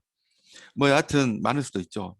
여하튼 이제 포인트는 정치의 주요 업무가 경제를 발전시키는 것이 됐다라는 것이죠. 정치 공동체는 아까 말씀드렸다시피 이성적으로 우리가 어떤 식의 정치를 만드느냐가 중요했지만 뭐 지금의 정당이나 뭐 어떠한 정치 형태를 봐도 뭐랄까 이성적인 합의, 어떤 정의에 대한 믿음 이런 것들은 잘 보이지 않죠. 감성적인 동의, 심지어는 뭐 이기적인 이익관계, 편협한 시각들 이런 것들이 정치 문화를 이루고 있습니다. 한편으로 지방자치가 실현됐죠. 그리고 새로운 공동체들이 많이 등장했습니다. 새로운 학교들 많죠. 대안학교를 이슈로 해서 학교 공교육이 이제 무너졌다고 많이 얘기합니다. 그러면서 굉장히 많은 교육 실험이 이루어지고 있습니다. 우리나라뿐만의 얘기는 아닙니다. 모든 나라가 그렇습니다. 하나의 교육이 이렇게 하면 된다라는 교육이 이제 없는 것이죠. 그래서 저마다 더 좋은 교육 방식을 찾아서 수없이 많은 실험들이 진행되고 있는 것이 지금 현실입니다. 연령별 공동체들도 굉장히 많죠. 옛날처럼 옛날 공동체를 하면 옛날에 이제 지역이 굉장히 튼튼한 공동체였는데 지금은 연령별로 모이는 경우가 아주 많고 물론 지역도 있고요. 어떤 성적인 공동체, 그다음에 뭐 취미 공동체, 뭐 이런 공동체들도 굉장히 많아졌습니다. 그래서 지금 제가 왜 이런 말씀을 드리고 있냐면 지난 30년 동안 또는 50년 동안 변화가 보여주는 것은 소위 말하는 포스트 모더니즘이 뭐랄까요? 아까 그 예술 작품에서 봤듯이 어설프게 또는 과격하게 나타냈던 것들이 지금은 이제 일상화됐다라고 어느 정도는 판단할 수 있다는 것이죠. 그래서 시대 정신이 과거와는 달라졌다라고 얘기할 수 있을 것 같습니다. 공동체 80년의 공동체 여러분들 다 기억하실 거라고 생각합니다. 저는 그때 초등학생이어서 잘 기억은 안 나지만 그때 사람들이 했던 얘기, 그때 사람들이 가졌던 꿈이나 열망들, 그리고 그때 어떤 역사의 무게들을 다 가지고 있죠. 아, 월드컵 축구 한다고 사람들이 많이 모였었죠. 광화문 광장에 모였었습니다. 이때의 공동체하고 80년의 공동체하고 같다고 얘기할 수는 없을 것 같아요. 그러니까 이때 사람들이 가지고 있는 문화와 80년의 사람들이 가지고 있던 문화가 굉장히 다른 것이죠. 지금 여러분께서 보시면 많은 사람들이 모여 있는 것은 비슷할 수도 있어요. 그리고 지금 촛불 집회도 또 있죠. 광화문 촛불 집회, 월드컵, 5.18. 민중들이 모여 있는 곳이죠. 하지만 여러분께서 자세히 보시면 그 민중들이 가지고 있는 생각들이 굉장히 많이 다르다는 것을 알 수 있을 것 같아요. 물론 5.18이 이때 모였던 사람들이 지금 많은 사람들이 이제 좋아하는 방식으로 민주주의에 대한 열망을 가지고 모이진 않았을 수도 있습니다. 하지만 그 당시에 가졌던 어떤 공동체의 느낌 같은 것들, 정서들, 그리고 더 잘 살아보겠다라고 하는 어떤 이상들, 그런 것들이 굉장히 많이 공유됐다고 볼 수 있고, 월드컵 때는 그야말로 뭐 취미 공동체잖아요. 어떻게 보면. 어, 일시적인 공동체이긴 하지만 많은 사람들이 전혀 새로운 방식으로 어, 이제 모였다고 할 수 있을 것 같아요. 물론 이제 그 전에 동네에서 TV를 같이 뭐 권투 같은 걸 보고 했던 전통들이 이런 식으로 이어졌다고 할 수 있습니다. 근데 그 전통들이 이어졌다는 말은 이 전통을 잇는다라는 얘기는 전통이 똑같이 반복되는 것이 아니라 언제나 이제 새로운 방식으로 어, 바뀌어가는 거잖아요. 그래서 월드컵과 촛불 집회가 겉으로 보기에는 비슷하지만 또 내용은 전혀 다르죠. 촛불 집회는 뭐랄까요, 어떤 굉장히 서로 생각을 달리하는 지역적으로 전혀 다른 사람들이 취향도 다른 사람들이 모여서 일종의 축제처럼 80년의 정상은 굉장히 다른 방식으로 이제 일시적인 공동체를 만들었다고 할 수 있습니다. 그래서 지금 이제 포스트 모더니즘을 얘기하면서 가장 중요한 것들이 바로 이런 것입니다. 포스트 모더니즘이 실제로 뭐 얼마나 위세가 있건 미학적으로 문화적으로 포스트 모더니즘이라는 말이 낯설 수도 있습니다. 그 말 자체 중요하지 않습니다. 그러니까 포스트 모더니즘을 지식으로서 우리가 아는 것이 중요한 것이 아니고, 지난 어떤 한 50년 동안 굉장히 큰 변화가 일어났다. 그 변화를 우리가 어떻게 이해할 것이냐. 이것이 중요한 것이죠. 지난 세월 동안 일어났던 어떤 정치 사회의 변화, 공동체의 변화, 미학의 변화, 문화의 변화, 이런 것들 우리가 어떻게 이해할 것이냐. 우리의 삶에서 그것들이 그런 변화가 얼마나 어떤 방식으로 변주되고 있고 뭐 이런 것을 어떻게 이해하느냐가 중요한 것 같아요. 그래서 제가 이제 이렇게 썼는데, 변화의 핵심은 바로 그런 것입니다. 우리의 일상이 변하지 않는 것처럼 보이지만 어제의 일상과 오늘의 일상이 다르지 않는 것처럼 보이지 않습니까? 하지만 어느 시간이 지나고 나면은 우리가 깨닫게 되죠. 언제나 변화하고 있다는 것. 일상은 반복적이지만 그대로 머물러 있는 경우는 한 번도 없다. 이렇게 얘기할 수 있을 것 같아요. 그리고 좋아하건 싫어하건 지난 뭐 50년 동안에 일어났던 변화가 여러분의 마음에 들 수도 있고 들지 않을 수도 있습니다. 하지만 변화를 부정할 수 없다는 것. 그게 변화의 핵심인 것 같습니다. 그래서 그렇다면 우리가 변화를 어떻게 받아들일 것이냐, 이런 게 중요할 것 같아요.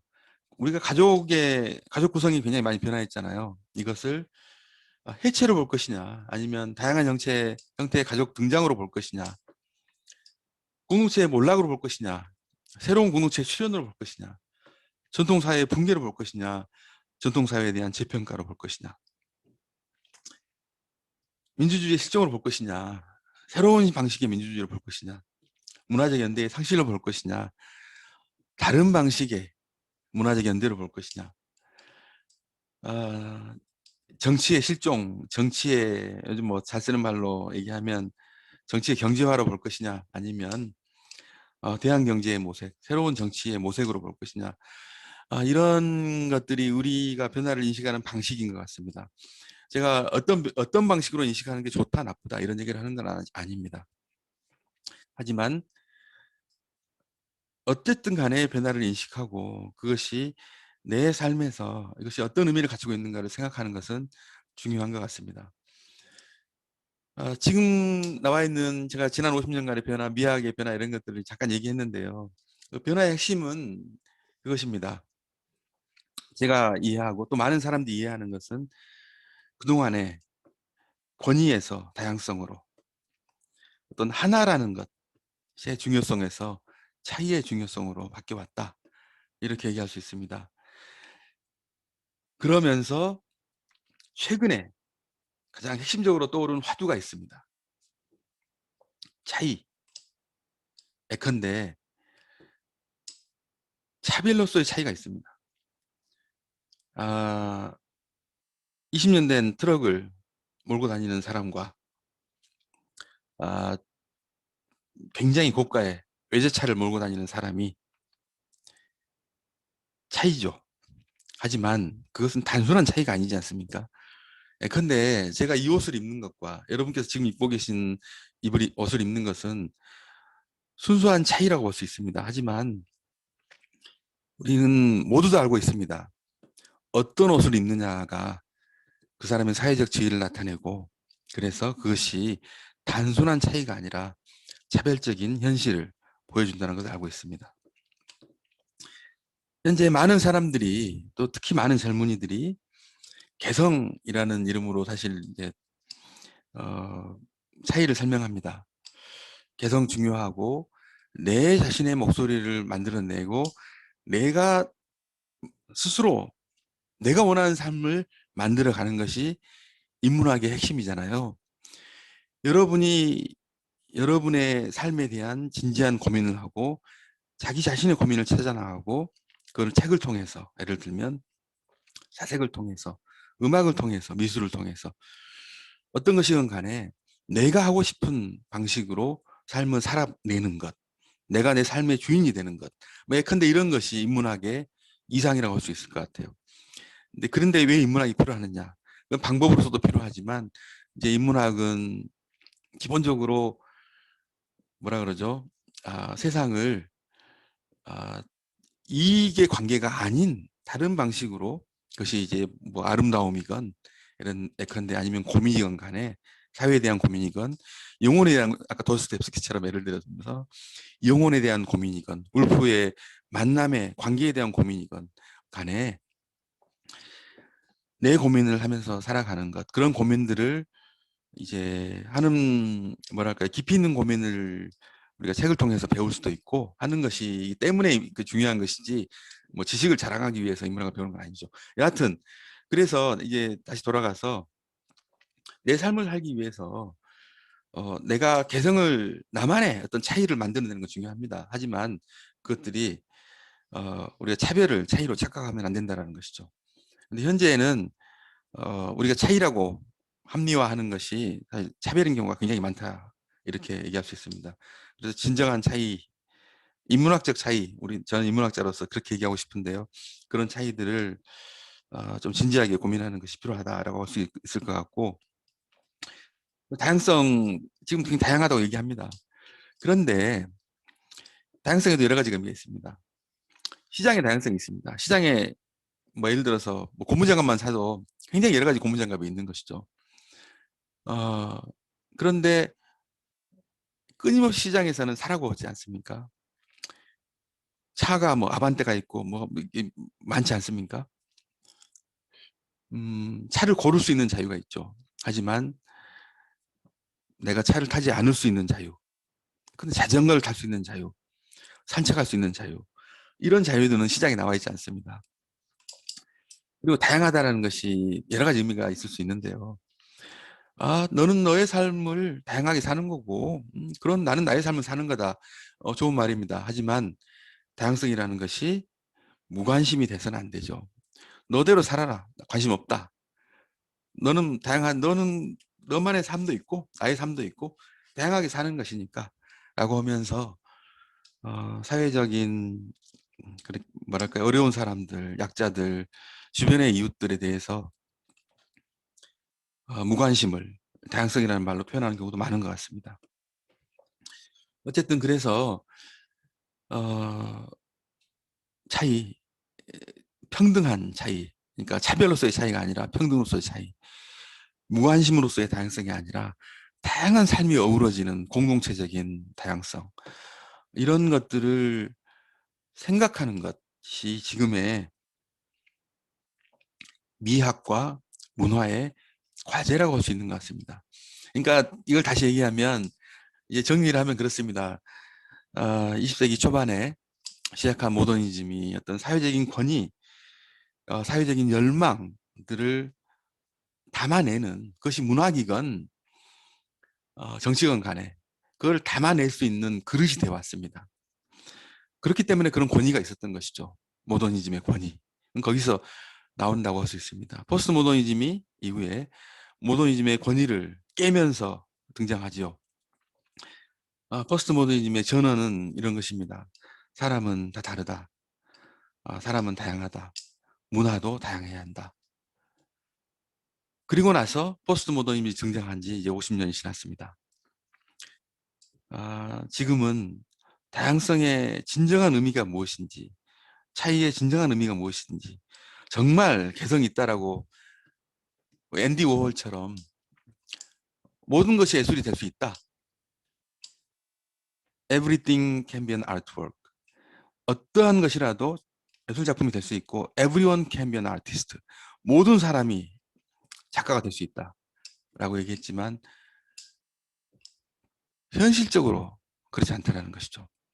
현실적으로 작가가 된다라는 것은 고민한다라는 것, 내 삶의 어떤 주인이 되고 내 고민을 작품에 담아낸다는 것 아닙니까? 그런데 그렇게 살기가 너무 힘든 세상이다라는 것이죠. 뭐 여러 가지 원인이 있지만 그 중에 하나 경제적인 이유를 댄다면 시장에서 자유롭게 살도록 여러분을 뭐랄까요 그 수없이 많은 다양성만 주는 게 아니라 자꾸 얘기하는 것이죠. 이거 사야 된다. 반드시 사야 된다. 이거 사서 입어야만이 인정받는다.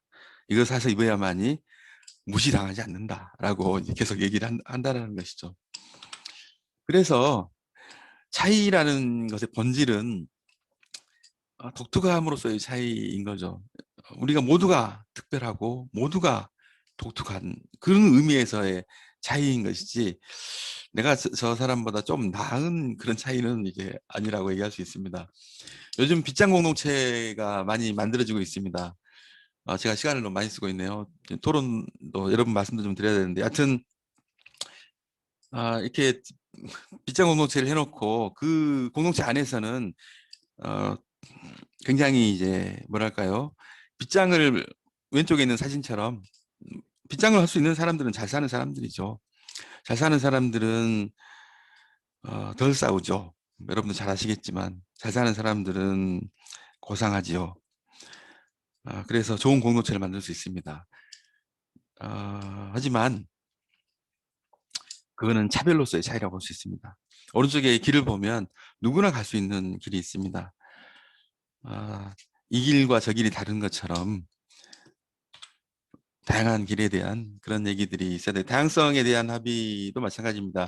이건 영화의 포스터인데요. 그 어느 가족이라는 영화입니다. 이 영화는 이제 칸느에서 대상을 받은 작품인데요. 과연 다양하다는 것이 어떤 의미인가 그 생각할 수 있는 좋은 영화라고 생각해서 골라봤습니다. 하지만 다양하다는 것이 이제 무관심하다라는 말을 덮는 일종의 변명, 일종의 합리화 또는 레토릭으로 쓰일 수 있다는 것도 주의하시는 게 좋을 것 같습니다. 그래서 오늘의 미학은 오늘날 우리가 이제 오늘날 아름다움이란 무엇인가라는 뭐 이런 얘기를 고전적인 질문을 던져볼 수 있습니다. 포스트 모더니즘이 끝난 이후에 지금의 미학은 어떤 것이냐? 그러면 당연히 다양한 것이 아름답다. 어떤 하나의 색깔이 지배하는 것이 아니라 여러 가지 색깔이 있는 게 좋다. 그런데 다양성 안에서 나는 이 색깔이 좋고 당신은 이 색깔이 좋은데 공동체 안에서 그러면 어떠한 것이 우리가 합의할 수 있는 아름다움이냐를 합의하자라는 게 아니고 하나를 정하자는 게 아니라 그것을 대화를 하자는 것이죠.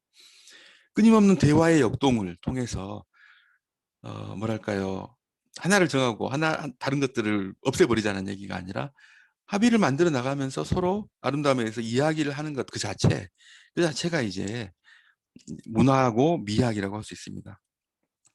한 권의 책을 읽으면서 반드시 이렇게 읽어야 된다라는 것이 아니고 나는 이렇게 읽고 선생님은 이렇게 읽고 또 여기 이제 이름을 제가 잠깐 언급을 한다면 윤 선생님, 송 선생님, 남 선생님은 각각의 읽는 방식이 있지 않습니까? 각각의 고민이 읽을 때 투영되겠죠. 그리고 어떤 작품은 남들은 좋다고 하는데 좋지 않을 수 있습니다. 그건 당연한 것이죠. 그러면서 그 사람에 대해서 알고 작품에 대해서 알고 또 합의를 이런 것들을 좋게 보았군요. 나도 거기에 대해 생각해 보는 게 좋을 것 같습니다. 라고 이제 뭐 대화와 합의를 할 수 있는 것이죠. 그리고 그러면서 떠오르는 게 바로 이제 이런 것입니다. 공공미학. 그렇다면 우리가 공공으로 공동체에서 그것이 광주 공동체건 문학을 좋아하는 사람들의 공동체건 도서관 공동체건 어디 공동체건 간에 거기에서 우리가 공공으로 토의할 수 있는 어떤 미학이라는 게 어떤 것이냐 공동체의 미학이 어떤 것이냐 공공예술이라는 것 공동으로 향유할 수 있다는 것은 어떤 것이냐에 대한 것이죠. 우리가 공동으로 향유할 수 있는 것은 당연히 땅, 물, 공기 그리고 서로 간의 개성 다 공동으로 향유할 수 있습니다. 차이, 다양성 다 공동으로 향유해야만 하는 것이죠. 향유할 수 있는 권리를 가지고 있습니다. 돈이나 권력으로 치환되지 않는 차이 그것이 공동체죠. 공동체의 본령이라고 할 수 있습니다. 안전한 삶, 내가 겁내고 무서워하고 그래서 하고 싶은 얘기 못하고 내가 살고 싶은 삶을 살지 못하는 것이 아니고 안전하게 내가 살고 싶은 삶을 만들어 보는 것, 그것이 바로 공동체의 본령이라고 할 수가 있을 것 같아요. 전통과 현대, 아, 모더니즘도 좋고 모더니즘이 아닌 것도 수용하고 기성세대와 젊은 세대들의 갈등이 없을 수는 없죠. 모더니즘과 포스트 모더니즘이 같을 수는 없습니다. 하지만 이것이 하나는 맞고 하나는 그러다가 아니라 계속 끊임없이 대화를 하는 것. 대화 자체, 아까도 대화 자체라고 얘기했는데 소통 자체가 당연히 중요하죠. 어느 시대, 어느 사회나 당연히 갈등은 있지 않습니까? 아주 행복한 가정도 갈등이 없는 가족이 어디 있겠습니까? 갈등이 없는 게 오히려 이상한 것이죠. 갈등이 당연히 있는데 그 갈등을 어떻게 소통하느냐가 더 중요한 것 같습니다. 그래서 이 소통의 미학이라고 할 수 있을 텐데요. 우리가 이제 미학 얘기를 하고 있지 않습니까? 문화. 우리가 지금 추구하고 있는 그런 문화는 어떤 한 사람의 권위가 또는 한 사람의 이야기가 독점하는 것이 아니고 같이 나눌 수 있는 어떤 아름다움을 추구하는 것이죠. 그런데 같이 나눈다라는 것이 그냥 우리가 돈으로 투표하듯이 돈으로 투표한다는 말은 이제 물건 사듯이라는 말이죠. 그래서 뭐 예를 들어서 뭐 말표 고무장갑이 더 좋은 것이고 이런 식으로 투표하는 것이 아니고 어, 많은 사람들이 발견하지 못했던 아름다움도 서로 발견하고 더 깊이 있는 아름다움도 같이 공유하면서 같이 정의하고 같이 만들어 나가는 것. 그래서 어떤 사람은 전통에 대한 어떤 공부가 더 있고 어떤 사람들은 현대적인 감각이 더 있고 이런 것들이 계속적인 얘기를 통해 가면서 하나의 시스템, 역동적인 어떤 시스템을 만들어가는 것이 이제 오늘날의 미학이라고 할 수 있습니다. 마지막입니다.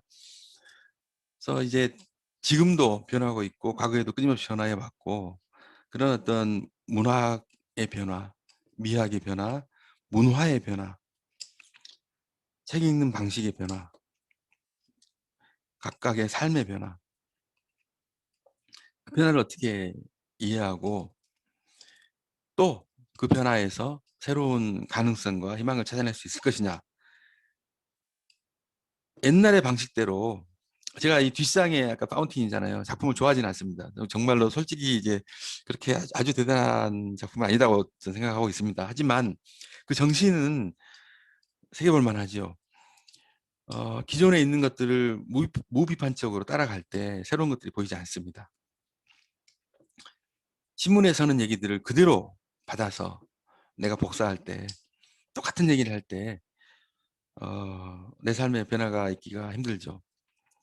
내가 나한테 중요한 것들, 그것이 관계건 뭐 문학이건 예술이건 어떤 것이건 간에 또는 어디 뭐 단체에 참여하는 것이건 정치 활동을 하는 것이건 간에 그것들을 새로운 가능성을 보고 새로운 의미를 찾아낸다는 것은 이 뒷상처럼 변화를 나한테 일어나는 변화, 사회에 일어나는 변화, 공동체에 일어나는 변화, 관계에 일어나는 변화를 직면하고 변화를 부정하면 똑같은 얘기밖에 못하지요. 그래서 변화를 긍정하고 거기에서 일단 긍정한 다음에 그 변화가 좋든 내 마음에 들건 들지 않든 간에 여기서 어떤 가능성을 볼 것인가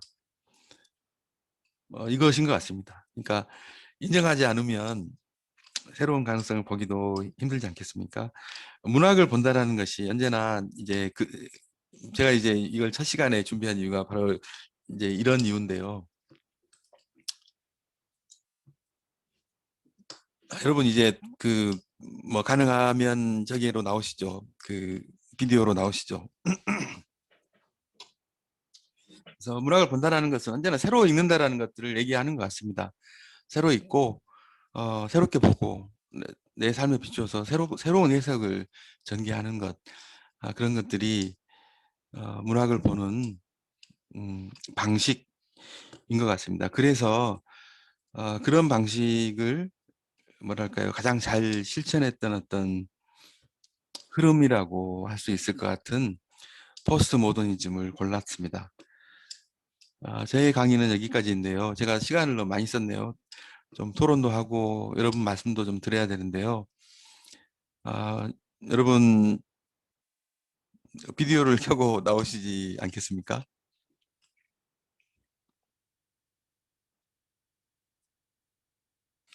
예, 아무도 나오지 않으시는군요. 예. 제가 이제 산선님 선생님 이렇게 막 웃으시나요?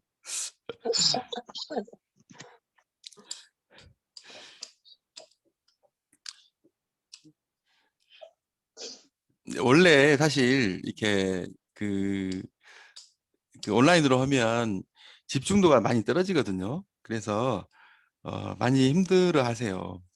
그래서 저는 이제 온라인으로 하면은 될 수 있으면 얘기를 좀 드려야 된다라고 생각을 하지만 오늘은 첫 시간이어서 말을 많이 하게 됐습니다. 그럼 다음 시간부터는 제가 말을 될 수 있는 대로 아끼도록 하지요. 아, 그러면 오늘은 이만할까요? 어떻게 할까요? 예, 네. 알겠습니다. 여러분 장시간 동안 너무 고생 많으셨습니다. 들어주셔서 너무너무 감사하고요. 다음번에는 좀 더 짧게 또 알차게 준비를 해서 강의를 진행하고 여러분 말씀도 좀 들어보도록 하겠습니다. 그럼 이만 마치겠습니다. 다음에 네, 뵙겠습니다. 감사합니다. 아. 예.